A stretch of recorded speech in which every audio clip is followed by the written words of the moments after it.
Assalamualaikum warahmatullahi wabarakatuh. Bagaimana kabarnya hari ini?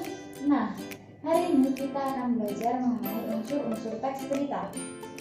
Apakah kalian tahu apa sih unsur-unsur teks berita itu? Berita yang baik merupakan berita yang memiliki 6 unsur di dalamnya, yaitu adisimba atau yang biasa kita sebut dengan 5W+1H. Dalam bahasa Indonesia disebut dengan adisimba yang terdiri dari apa, di mana, siapa, kapan, mengapa, dan bagaimana.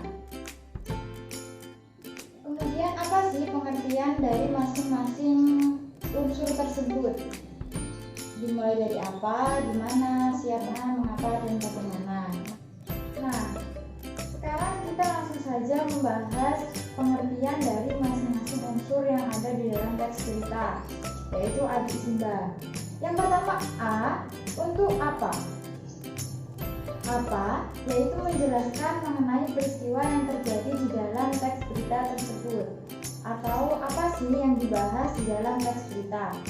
Nah, kemudian yang kedua, di untuk di mana. Di mana menyatakan tempat terjadinya peristiwa. Kemudian yang selanjutnya, yang ketiga, yaitu K, untuk kapan. Kapan menjelaskan waktu terjadinya peristiwa di dalam berita tersebut. Selanjutnya si, untuk siapa.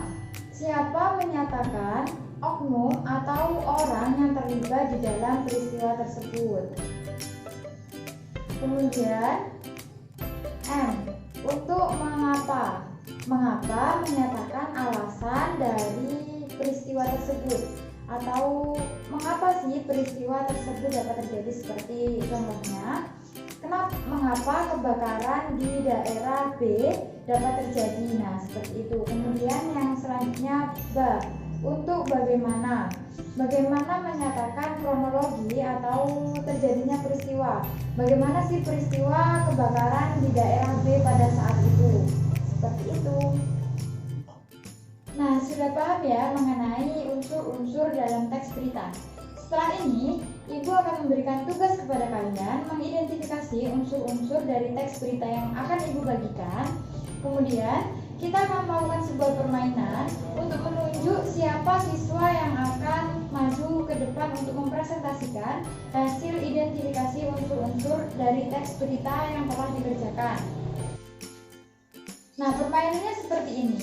Ibu sudah menyiapkan sebuah bola. Nah, nanti bola ini akan ibu berikan kepada salah satu siswa. Kemudian siswa tersebut akan menjalankan bola ini secara bergilir dari satu teman ke teman yang lainnya sambil kita bernyanyi bersama. Nah, saat bola ini bergilir, ibu akan menghentikan kalian menyanyi secara random atau secara acak. Nah, siswa terakhir yang memegang bola saat lagu berhenti, maka dia akan ibu tunjuk untuk ke depan kelas mempresentasikan hasil identifikasi yang telah dikerjakan. Bagaimana? Sudah jelas ya?